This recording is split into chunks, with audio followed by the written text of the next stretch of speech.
প্রতিমন্ত্রীর একটি সিদ্ধান্তে বেঁচে গেল অন্তত 40টি প্রাণ। হ্যাঁ, এটি আমাদের দেশের ঘটনা এবং বাস্তব ঘটনা। দৌলতদিয়া পাটুরিয়া ফেরিঘাটে ফেরিতে ওঠার সময় গতকাল আবারও একটি যাত্রীবাহী বাস নিয়ন্ত্রণ হারিয়ে নদীতে পড়ে যায়। মুহূর্তের মধ্যেই সেখানে সৃষ্টি হয় আতঙ্ক। তবে সৌভাগ্যের বিষয়, বাসটিতে কোনো যাত্রী ছিল না, ফলে বড় ধরনের প্রাণহানি এড়ানো সম্ভব হয়।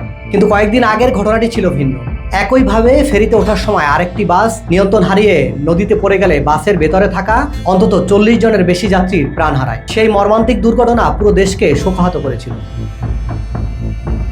সেই ঘটনার পর নৌপরিবহন প্রতিমন্ত্রী রাজীব আহসান ঘটনাস্থল পরিদর্শন করে একটি কঠোর নির্দেশনা দেন যে ফেরিতে ওঠার আগে প্রতিটি বাসের সব যাত্রীকে বাধ্যতামূলক নেমে যেতে হবে। অনেকেই তখন হয়তো এই সিদ্ধান্তের গুরুত্ব উপলব্ধি করতে পারেন, কিন্তু সাম্প্রতিক দুর্ঘটনায় প্রমাণ করে দিয়েছে সময় উপযোগী ও দূরদর্শী একটি সিদ্ধান্ত কত শত পরিবারের কান্না থামিয়ে দিতে পারে।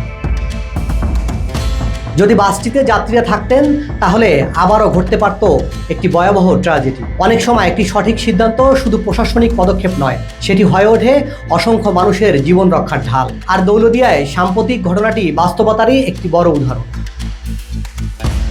সামাজিক যোগাযোগ মাধ্যমে এই ঘটনাকে সামনে এনে নৌপরিবহন প্রতিমন্ত্রী রাজীব আহসানের দূরদর্শী সিদ্ধান্তের প্রশংসা করেছেন অনেক নেটিজনরা মনে করেন বাংলাদেশের সব জনপ্রতিনিধিরা যদি এরকম বাস্তবমুখী সিদ্ধান্ত নেয় তাহলে দেশে অনাকাঙ্ক্ষিত মৃত্যুর হার অনেকটাই কমে যাবে।